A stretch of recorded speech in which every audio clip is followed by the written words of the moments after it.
Hey y'all, it's Ashley Bookish and I'm back with another video. So I am here with my June wrap up. In June, I was still kind of in like a slump to some degree. Some levels I was not feeling 100% still, but I was able to read a few things. A few things is probably a lot more than what people are anticipating. Like a few things would be like 3 or 4 things, but I still read a decent amount, but not my usual volume. I just went through such a interesting transition between like May to about now, and things are starting to even off and level out. So I'm feeling a little bit more like myself. I'm feeling good. So my reading so far this month has been really excellent, much better than the end of April, May, and June. So with my wrap-ups, once again, I'm not really doing statistics anymore. It just takes too much time to track. I may do something by the end of the year, but right now is just definitely not a thing. So the angle probably looks a little different because I pushed the camera back a little bit, because I noticed that a lot, like my head, I hate when the top of my head has been like cut out the frame. So now it looks like I'm sitting lower, but I'm really not. It's just the way that the camera is angled. So we're gonna go ahead and jump in. Like I always do, I'm gonna do the books first, and then we'll jump into the comics, manga, and graphic novel. Lots of that stuff, but we'll do the books first. I'm proud to say that I read more than just 2 books, 2 or 3 books. I actually read a handful of books, which is always good. So the first group of books that I read, I'm going to do them in a group because it's part of a trilogy that I finished. And of course, Christina C. Jones has been on my target list this year. I've been trying to work my way through her backlist, and I've been reading quite a bit of her things. I think this year alone I've read somewhere in between 12 to 15 of her books, and we're going to keep that same energy going for the rest of the year. I don't think I'm going to finish her entire backlist by the end of this year. Hopefully I will going into 2022, but she is such a quick writer, such a brilliant writer at that, and I'm hoping that maybe I could come to a reasonable place by next year. So the trilogy that I finished this month, or this past month, was the Love Sisters trilogy, which is cool because the Love Sisters trilogy is actually a sort of kind of spin-off of the Wright brothers. So I read the Wright brothers, I believe in May-ish, April, May-ish, somewhere around there. I read the Wright brothers series, and at the end of that series, which is book 3.5, which is a novella, we end up meeting the Love Sisters, who are cousins to the Wright brothers. So this trilogy is a trilogy of novellas that specifically focus on them. The first one is I Think I Might Love You, and this is a story about Jacqueline and Caden. Jacqueline and Caden have the most interesting meet cute, very much so up my alley, touch on the kind of violent side, but I absolutely love their meet cute.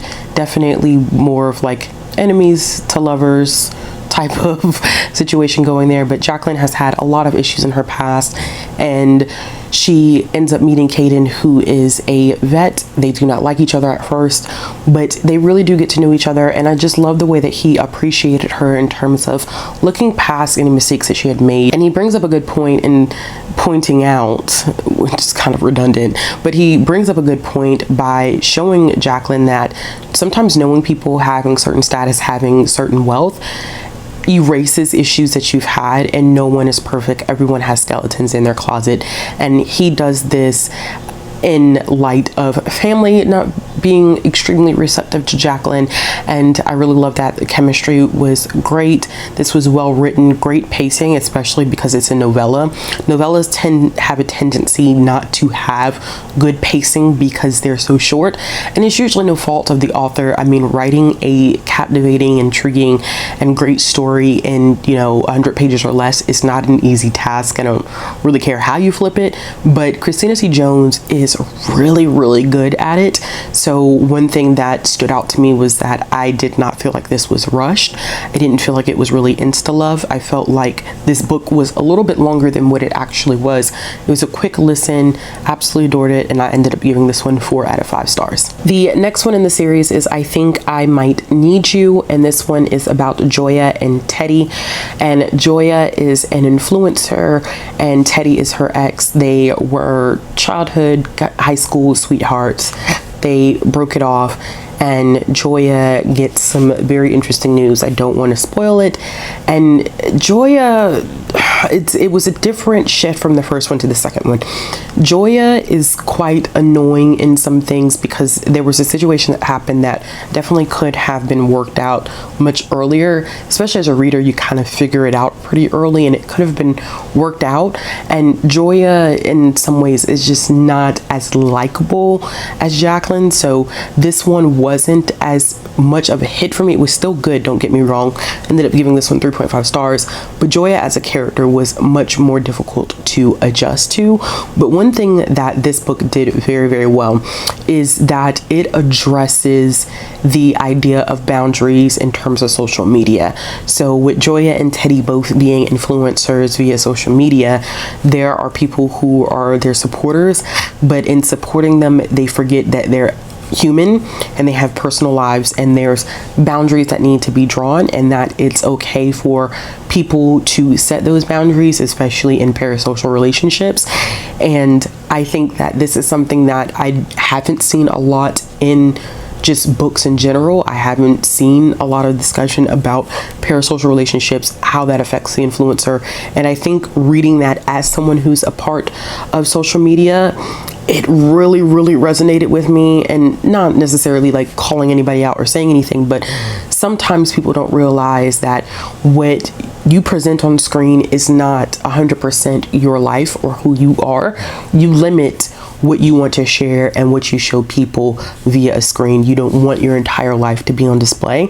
So her having that discussion was very, very vital to the book. Like I said, it wasn't as strong as the first one, but I did end up giving this one 3.5 stars. And the last one in this series is I Think I Might Want You. This one focuses on Gemma and Levi, and I ended up giving this one 4 stars. This was a strong way to finish out the novella series, especially because at the end with an epilogue, we get to see where everybody is in terms of like where they are with their partners. I should have said this about the other books. What I do love about these books as well is that if you read the Wright Brothers series, you get to see those characters show up in these books.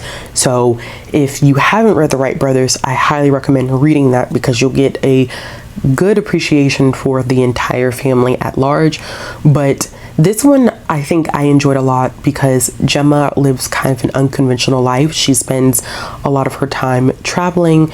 She has lovers everywhere that she goes, and she documents it, and she's just living her best life. And Levi and Gemma actually end up meeting when she's traveling. They have a one-night stand, and it was unforgettable for both of them. And then they end up meeting again. And what is great about this is that it captures the essence of having an unconventional relationship. So it is about living your life to the fullest, and where a relationship fits in is where it fits in. I think usually when we read romance, we're so accustomed to certain endings and certain definitions, or the way relationships are defined in a certain way, that this one doesn't have a clear definition to it in terms of what the relationship is. It's kind of, we're just going to go with it, and it's going to be what it is at the end of the day. We care about each other, we like each other, we know that we have chemistry, but we also have these goals, these dreams, and these ambitions, and we're not going to put those on pause just because we want to have a relationship. We can do it all if we want to, and I really, really appreciate that. I believe that Alexandria House also did this with her McLean Brothers series. I can't remember which one of the twins it was, where they decided to also have kind of an unconventional relationship where they were together, but they were also pursuing their careers. They opted not to have children, and I think that we need to see more of relationships and romance that are not necessarily the conventional structure that we are used to seeing, and they exist out there. I just need to read more of them. So anytime I come across one, I really do appreciate it. And like I said, I ended up giving this one 4 stars. Great conclusion to the series. Can't wait to pick up another one by Christina C. Jones. Another book that I ended up reading in the month of June was Heavy by Kiese Laymon. This is a memoir, and I'm not going to talk about this one at all because I have something coming specifically with this book where you're going to get to see my exact thoughts. So just be on the lookout for that. That will be coming out this month. It's already been filmed, edited, uploaded, the whole nine. So it is coming out this month. I will not say exactly when, but it will be here. I promise you that. I also ended up rereading To All the Boys I Love by Jenny Han. If you know me, then you know that I am a huge fan of the Netflix adaptation of To All the Boys I Loved Before. I have seen all three of those movies multiple times. Whenever I'm in like a funk or I'm like, dang, I feel kind of lonely, the first thing I do is turn on Netflix and I watch those three movies. They just bring me kind of a sense of calm that I really appreciate. I remember that when the series first came out, I loved every single one of these books. I was so happy when Jenny Han decided to write the third book and give us kind of a conclusion to what happens between Laura Jean and Peter Kay. So I was like, you know what? I think my perception of how these books actually go has been really skewed by the movies. So I decided that I was going to reread the trilogy. So the first one, of course, is To All the Boys I Loved Before. I think everybody pretty much knows the premise of the story by now. But what was interesting in my reread is that they're so vastly different. I think with the Netflix adaptation, they definitely just took the framework of these stories and they kind of did what they wanted to do with them. And because they're dealing with actors and actresses, I think, who are older, they definitely wrote the content to match that age demographic a little better. I mean, they're still in high school, but Peter Kay and Laura Jean definitely feel older in the Netflix adaptation. And this, they read extremely young. Laura Jean especially, her voice, her narrative is younger than what I anticipated. And it's not that it makes it a bad book. I think I gave my reread 3.5 stars, but as an adult, I think it's a little bit more difficult to connect to. And it's understandable because I'm not the target audience. This book was not written for me. I'm not supposed to be the one that gets the most out of this book. But she does read younger than what she is supposed to be in terms of her age in this book. I think that Peter Kay is not as likable as he is in the Netflix adaptation. He's a little bit more rough around the edges. There's some interesting components between Laura Jean and Josh where it's a little bit more on the romantic side than it is in the adaptation, where it's this strict like friends kind of thing that's going on. There's a little bit more in this one. And I think that it's always important to go back and reread books that you love, because as you get older, you have different experiences, and your experiences, your life experiences, inform how you perceive certain texts. And I definitely feel like this one is different than what I remember it to be. Like I said, it's a solid read, but I did end up giving it 3.5 out of 5 stars. One of the elements about this book to the movie adaptation that does not change, that I love, is the relationship between the Song sisters and the relationship that they have for their father. That family dynamic, that love, that appreciation, even when they're not on the best of terms, still remains in this book, and you can't help but love that. It is one of the best elements of this. And you know, if you're looking for the cutesy fluffy romance, that's there too, but I think that Jenny Han definitely knows how to capture family dynamics in a very powerful and emotional way, and you can't help but connect to the family and kind of see those ties that either we have within our own families or wish we had within our families. And the last book that I read was A Low Country Bride, which is making its round in BookTube. I think quite a few people that I know have read it, and I was very interested in this one because it does take place in Charleston, South Carolina, and I have a lot of ties there, so I'm always interested to see how Charleston gets portrayed within a literary kind of perspective. And this was actually really good. It did not disappoint. I really did enjoy this one. I ended up giving it, I believe, 4 out of 5 stars, and there were a couple of things that I really loved about it, from the character development to the perfectly like even pacing of the plot. It was done very well. It focuses on Maya, who is half black, half Filipino, and she is in the bridal industry making dresses, and she is trying to acquire I believe it's a designer position with the company that she's working with. And the woman that she works for is just trash. She's just trash. And she has a family tragedy that happens, and not tragedy, but it's a family accident. She has to go back home, help take care of her dad, go back home to Charleston, help take care of her dad. And she's doing so leave without pay. So while she's there, she's agreed to show a couple of dresses, and she realizes that she's going to need more money, so she decides that maybe she should sell some of her own designs. And that's where Derek comes into the picture. He's a widow father, and his mother had a bridal shop that he's trying to keep above water, keep it from going bankrupt. And of course, you know, Maya and Derek end up meeting, and we see this romance start to develop between the two of them. What was so good, I think, with the character development with Derek is the fact that Williams took the time to showcase the delicate balance that's needed when dating as a parent. And as a single parent myself, I was like very, very, very, very impressed with that, because when you're dating and children are involved, you don't just have yourself to consider. There's kids involved, and you have to consider their feelings. You have to think about when is the right time to introduce them. If it's a divorce, a passing, separation, whatever the case may be, you have to let your child go through the motions of grieving that loss of a relationship as well. And in this case, it is grieving the loss of a parent. And even when Derek starts to have feelings for Maya, when his daughter was kind of like hesitant about it, he respected those boundaries. And I really appreciate it, because it's realistic. And I think it's important, not that you don't follow your heart, but when you have children, your children are your heart. And it's a very, very delicate balance is the best way that I do know how to put it. And I love that he always kept her in the forefront of his mind, no matter how he was feeling about a situation or how he was feeling about Maya. His daughter always came first, and that was important. And with Maya, with her character development, I love that through her eyes, we're able to see a lot of the history, Black history associated with Charleston. We were able to see what it was like for Maya being biracial, being half Black, half Filipino, and wanting to keep up with her familial traditions, and also, you know, trying to live up to her mother's expectations and wanting to make her mother proud.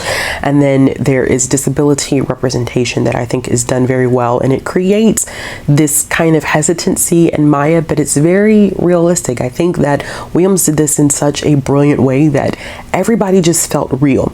Now, I said this in my review on Goodreads, and it's nothing against the author. It's not a trigger. It's not going to be a trigger, I think, for everyone. In fact, it's very much so personal to me. And what we find out, and this is not a spoiler, is that Derek's wife ends up losing her life in a church shooting. This is clearly alluding to the shooting that happened in Charleston. And that shooting is very, very, very, very, very personal to me, for a lot of personal reasons that I'm not going to get into here. And when I read it, it threw me off, I think, because it brought back so much feelings of pain and grief and anger. And I didn't anticipate that, and I wasn't ready for that. And it's important that it was discussed, because that is a huge part of Charleston's history now. And I know that it's something that people know about because of the fact that it was discussed on a national level. And, you know, I don't even want to say his name. I don't want to give his name power. It was broadcast everywhere. And for me, it was a very, very intimate moment. And I still remember waking up and getting the phone call that I got. So to read that and know what the author was alluding to, it hurt me, but it wasn't an intention on her end, if that makes sense. It's just my experience. I'm very closely tied to that, and it affected and impacted me in ways that I didn't anticipate. It doesn't take away from the book. It doesn't detract any stars or anything like that, but I did put that in my review because it was such an emotional and personal experience for me. But this was an amazing book. I think that she did an excellent job. I think there is a novella that's kind of tied to the series. I'm not sure, but if you have not read A Low Country Bride and you're looking for a romance that's rich in just character development, plot, Black history, specifically Black history in Charleston, this is a book that I highly, highly, highly recommend. So those were the books that I read. So I did actually end up reading a good bit of books this month or this past month. So now we're going to talk about the comics and graphic novels and manga, which there was a lot of that this month. A lot of this stuff that I'm going to talk about, especially with my single issues, I have not marked as read in Goodreads yet because I just have not had the time to, but I will go back and read them. So the first one that I have is A Nice House on the Lake, and this is by James Tynion IV, who I feel like I talk about all the time on this channel because, as I always say and will always say, this man is in the comic game like killing it. Whatever he puts his hands on, it glitters gold, okay? Glitters gold. It's nothing but gold. It glitters, it shines, it's amazing, and this is no different. The Nice House on the Lake is what I think is going to end up being a horror comic series, and it's post-apocalyptic in some ways. I don't want to give too much away, but it's told from the perspective of this woman who meets this guy. They talk about the world ending, and then all these people get invited to this nice house on the lake, and each one is invited there for a purpose, and then you figure out why, and it's mind-boggling. Tynion writes reveals in a way it's like it comes out of left field. You'll never in a million years see it coming. Like, never see it coming. This is not something that you put together and you're like, oh yeah, I could figure this out. No, you never can put A plus B equals C. It doesn't ever work out that way, and this was no different. I gave this 5 stars. The second issue, I believe, comes out this week. You best believe that I'm gonna get my hands on the second issue. So the next thing that I ended up reading was Marvel's issue #1. This is interesting because it's kind of hard to explain what exactly is going on in this, because it's one of those comics where you have to read multiple issues to kind of finally get the gist of the story, and it seems to be like a cumulative look at the Marvel universe with multiple Marvel characters, and it's a lot. It jumps around a lot. It's hard to keep up with, and I really don't even know how to tell you what exactly is going on with this one. I ended up giving it 3 stars. There were some really, really pretty splash pages. I did like when we got to see characters like Spider-Man and Captain America, but I'll have to check out the next 2 issues to see if I want to continue or if this is something that I want to wait to read when it comes out in trade. So the next one that I read is one that I didn't mark in Goodreads, and this is Black Cotton. Black Cotton is very interesting. First of all, the artwork is extremely unexpected. So the cover is interesting, and it's not that the artwork is bad, but the artwork is is done in black and white, and it's an interesting style. It's not my favorite art style, but the reason why this story is interesting is because it's a story about police brutality, but the minorities are whites, and the majority in terms of racial makeup are black people. And it was an instance of police brutality, but a runner was shot, but the character was white. And now we have a black family using their wealth and privilege to cover it up. Now, I know this may seem like a stretch. A lot of people are like, no, I would never in a million years. And I completely get that. But you have to read this to get what the writers and the artists are trying to do with this. This is one of those that I can't tell you how to connect the dots. You've got to connect the dots for yourself. And this is a very, very, very complex and intriguing comic series. And I have issue #3. I have to find issue #2 because I don't think these are available digitally. It's done by Scout Comics. I can't find the digital copies of this. Maybe I have to see if I can find it somewhere. But I got issue #3. I need to find issue #2 so I can continue, so I can tell y'all more about it and maybe do like a more in-depth review of the series. We'll see what happens. The next one that I have here is Wonder Girl, and this is first of all, this is being written by Joelle Jones, who is a amazing writer. I can't remember the name of the other series that she did, but it's about this 1950s housewife who is also an assassin. Really, really great, dynamic, interesting series. This one is focusing on Yara Flor as Wonder Woman, Wonder Girl. I love Yara Flor. I loved when I first met her in Infinite Frontier, and this is taking us back to kind of her origin story. So if you're looking for a new outlook, insight to Wonder Woman, Wonder Girl, and you're looking for more Yara Flor, I definitely would recommend this. The artwork was beautiful. It was absolutely beautiful. A lot of Brazilian mythology mixed into this, which I love. Absolutely ate it up. I cannot wait for the second issue. I believe it comes out this week as well. The next one that I ended up reading was Fantastic Four Life Story, the 60s. And this is issue number 1. So Marvel's been doing a couple of these life stories where they look at a Marvel character within a certain decade, and then within the issue they go year by year. So I just got the second issue, which is going to be looking at the Fantastic Four in the 70s. And the reason why I like this one so much is because if you didn't know, like, one of my really like first hardcore taste of Marvel, like I've read like Miss Marvel, like Kamala Khan, a little bit of Miles Morales and stuff like that, but my first hardcore taste of Marvel was the Fantastic Four. So picking this up felt like kind of going back to that moment. And this is one of those comics that likes to play a little bit with social issues too. So it didn't just write the Fantastic Four within the 60s, looking at each year of the 60s, without addressing the fact that there were a lot of changes going on in the 60s. Civil rights movement, Vietnam, all of that is addressed, and the Fantastic Four fit into it somehow. And this is one of those comics that in 2021 I'm excited to be reading issue by issue. So it's not that I'm not excited to read everything else that I have, but I am really anticipating reading this issue by issue and getting to see how our writers and artists are going to work the Fantastic Four not only into just these decades in terms of like how they developed over the course of time, but how they would actually have fit into the real world when these issues and different events were happening. The next one that I have here is Milestone Returns, and this is a relaunch of Milestone Comics.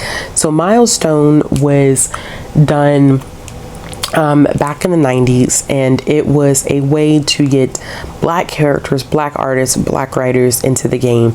It was a imprint of DC, I believe, at some point, and what ended up happening was that DC was distributing, but they had creative rights to do what they wanted. So we get characters like Hardware, we get characters like Static Shock, and these are characters that, you know, got their own TV show. They were popular in the 90s, and they're making a comeback now. So this is their kickoff origin story. This incorporated a lot of social issues. It takes place at a Black Lives Matter protest. There were some things that happened as a result. One thing that I had a hard time kind of adjusting to at first was that the artwork kind of changes because this is such a big issue, and I think that there was some pacing that was a little off at some points. But if you're looking for a way to jump into Milestone and get acquainted with all of those because one of the characters' name is Icon, all those iconic characters, black characters specifically from the 90s, I definitely would recommend checking this out. And the original creators behind Milestone, unfortunately, I don't think any of them are living anymore. I think the last original creator behind Milestone just recently passed away, so it's heartbreaking, but at the same time, it's a moment of joy to see these iconic and these iconic characters coming back once again. So definitely check this out. Before you read any of the Milestone like relaunch stuff, I would highly recommend reading this first, because it is the kickoff and the origin of the characters that you're going to see get their own personal stories later on throughout the rest of this year and probably into next year. So I have Harley Quinn issues 2 and 3 here, and I'm thinking about dropping these from my pull list because I'm really not enjoying this series as much as I thought I would. First of all, the artwork to me, I'm not a huge fan of it. Actually, I don't even have to open it up. So what you see right here in terms of this cover, how it looks, how Harley Quinn looks, that's how she looks this entire series. And I'm not digging it. I'm not feeling the artwork, which I think is making me feel a little disconnected to the story. Harley Quinn is very passive, and I can't think of a better word than she's become an extremely passive character, because I think that a lot of this has to do with the Joker War. We have Punchline, who's coming through now. Punchline is like the new Harley Quinn. She was introduced during the Joker War. I read her one shot, and I thought it was okay, but she feels like an offshoot of Harley Quinn. And in this, Harley Quinn is trying to make amends, come back and save Gotham after she's kind of like tortured Gotham for years, and it's just not working. She's not a strong character anymore, and I'm not saying she has to be a villain to be a strong character, but it's almost like, what do you do with her when she's not the Harley Quinn that people are used to? I think what's so interesting is that we are getting a little bit more in terms of character development of her being a psychiatrist. I think that's coming more into play, her educational background. But as far as like a leading lady character of DC, she's not doing it for me, and the artwork is just not making it any better. I do have the 4th issue because I hadn't taken it off of my pull list yet, and read issues 3 and 4 of Shadow Doctor.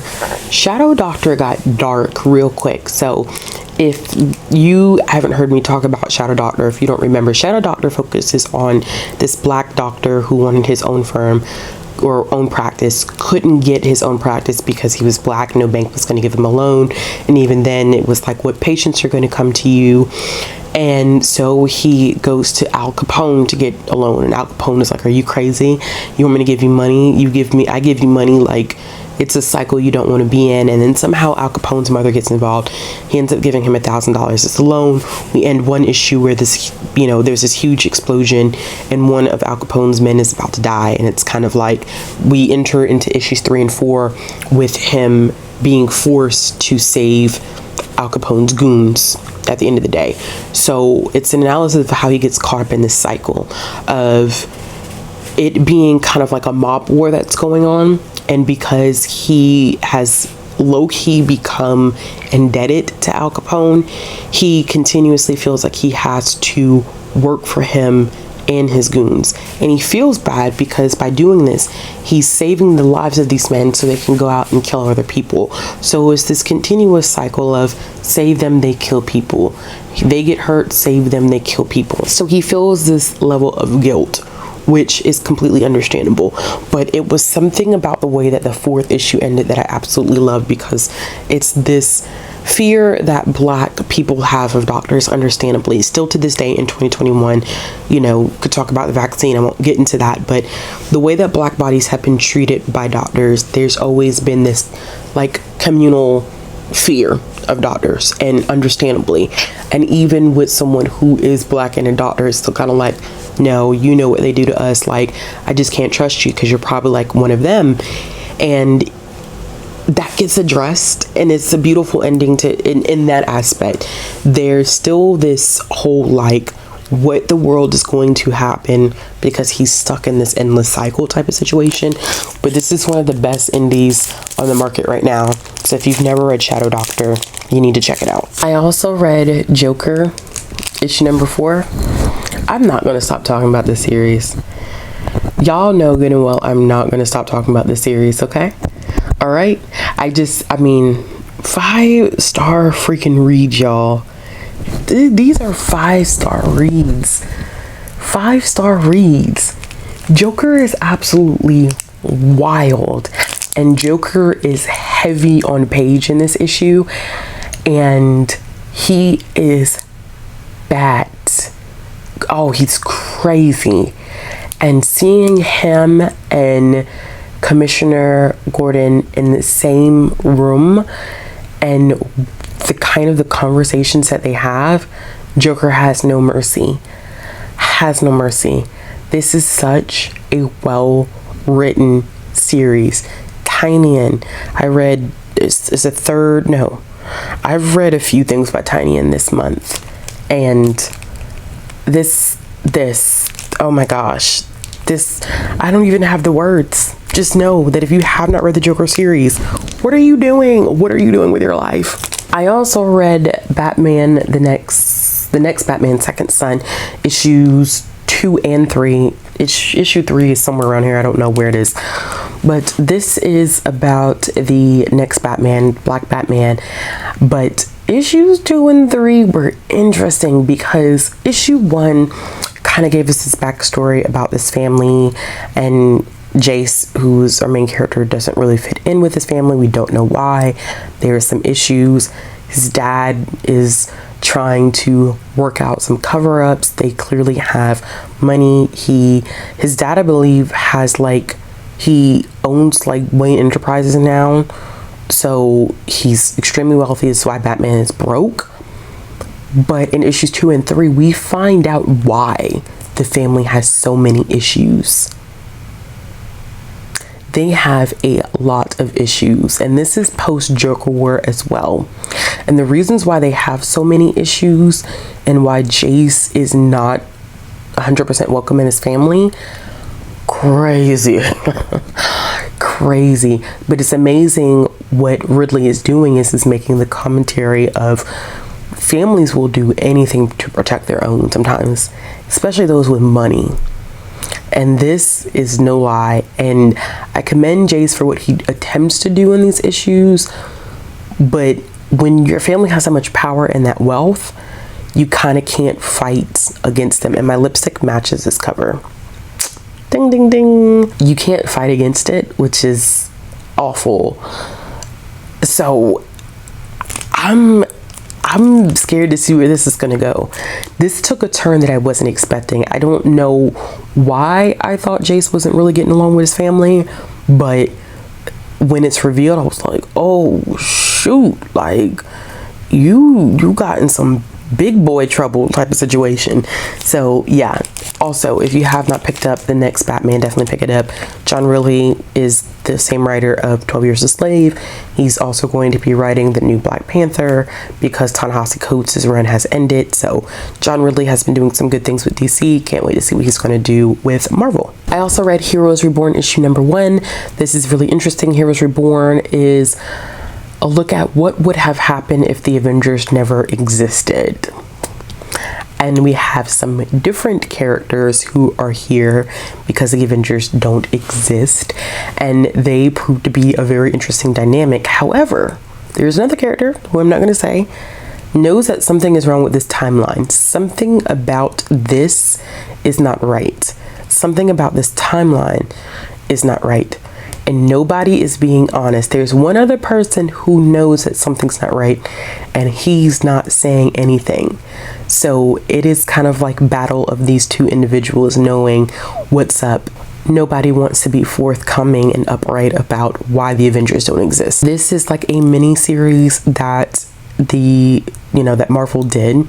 It was, I believe, like 6 issues long, and then there's one-shots mixed in. So I'm going to buckle down and finish this. Jason Aaron did this. Like Jason Aaron, I've only read one other thing I think by Jason Aaron. I think now, but this was a solid read. I also read Supergirl, Woman of Tomorrow, and Supergirl. I've never been a huge fan of Supergirl. Like, keeping it 100. Never been a huge fan of Supergirl. Never really had a lot of interest in Supergirl. But Tom King did something very interesting with this. The first part of it was a little bit on the wordy side, but Supergirl in this is funny. And I don't want to say too much. I always say this with like single issues, not wanting to delve too much into the story because you don't want to reveal too much. But essentially Supergirl is celebrating her birthday. She's at this bar, a woman gets into trouble, and she kind of helps work things out. But I think that Supergirl is not trying to really reveal her identity too much, that she is Supergirl, and I'm not sure why. But I will be continuing to pick the series up because this first issue was definitely a solid read.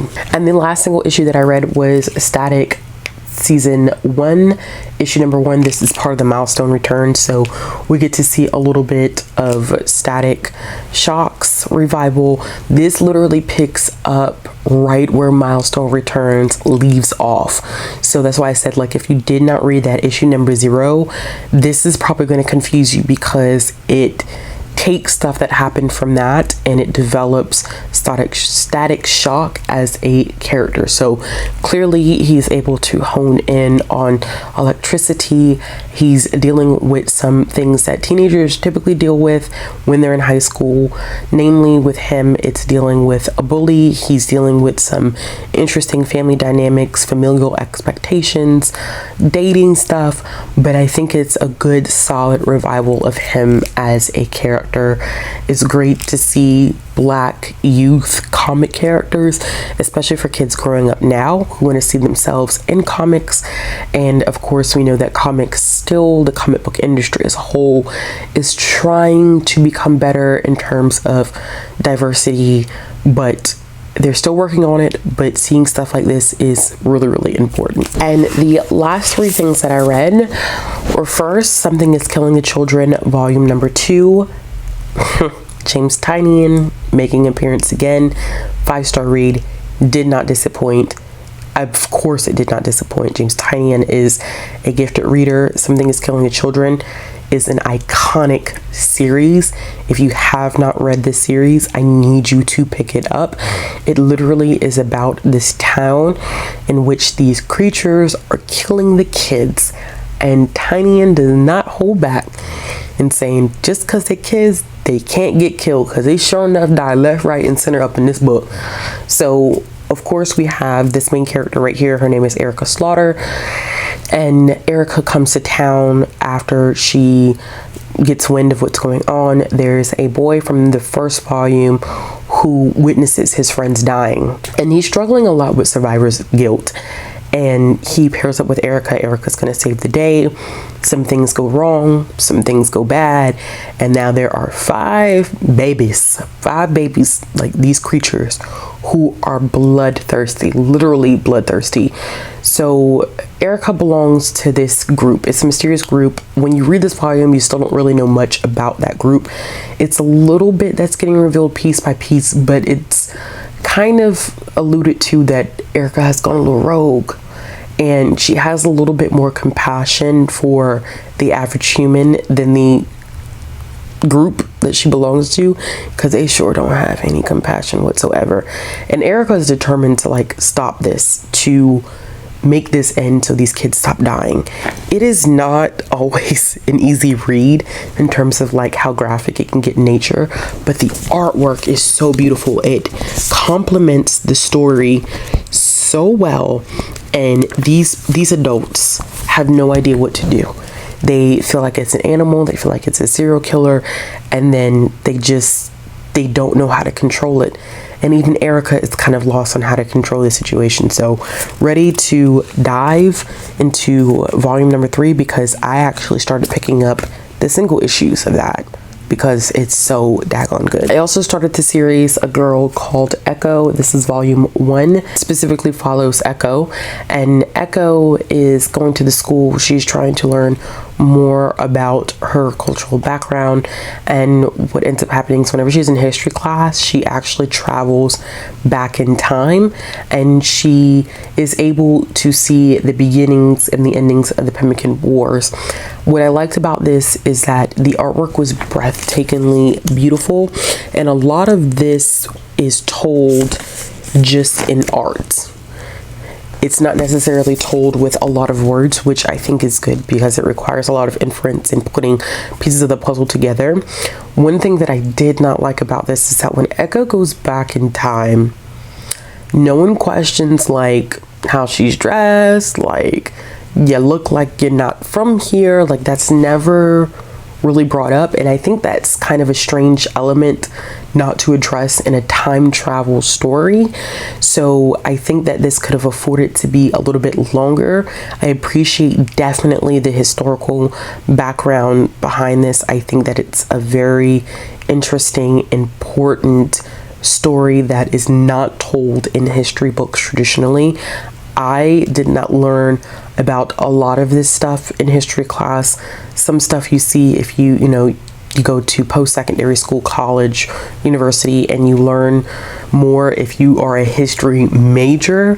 But in terms of this being like in elementary, middle, and high school classes, you're not going to see this. So I think that this definitely should be used as a supplemental text in a lot of social studies classes. Will it be? Probably not, but it needs to be, because it is extremely important and vital information. But of course it's not taught, and I learned a lot. But I think that when you're writing a time travel story, that needs to be addressed, or it does come off as awkward. But like I said, it was a 3.5 star read. I enjoyed it. I'm excited to pick up the second volume of it. And the last thing that I ended up reading was MPLS Sound, which is Minneapolis Sound, and this focuses on a fictional band that actually starts in Minneapolis but gets a lot of inspiration, if you can't tell by the cover, from Prince. So Prince is a huge, I don't want to say theme, but before he actually appears on page, he's this huge presence in this book. The main character talks a lot about Prince and how Prince influenced her and her band, and you actually get to see Prince on page, and you see kind of how he operates. And this was just an ode to the music that he created, the influence, power, and impact that he had, especially being from Minneapolis and being one of the very few Black artists to come out of Minneapolis. And I think that this was done very, very well. I enjoyed it. I thought that the art was great. I'm trying to find a page that's not like too much of a spoiler, but I thought that the artwork was really pretty. If you're looking for a book that gives great appreciation to Prince, but does not specifically just focus on his biography, but looks at him through a different lens, like a very musical lens and his influence on music, I would definitely recommend checking this one out. All right, y'all, so that is it. Those are the books that I read in June, which it's not as much, I think, as I'm reading now. So I'm kind of like flying through stuff right now in July, because I feel like I've got my reading mojo back. I had, like I said, I had a lot going on, a lot of personal stuff, a lot of transitional stuff going on. So my reading kind of took a back seat, but now I feel like I'm in the full force swing of things, and I'm really, really enjoying what I'm doing in terms of my reading right now. As always, if you like this video, make sure you give it a thumbs up. If you want to see more content from me, click the subscribe button, hit the bell for notifications. Let me know in the comment box below what you have read in June. What are you currently reading? What was your favorite book of June? If you're looking for ways to support the channel, links will be down in the description box below. And if you're looking for ways to follow me on social media, those links will be down in the description box as well. I'll be back with another video soon. Bye.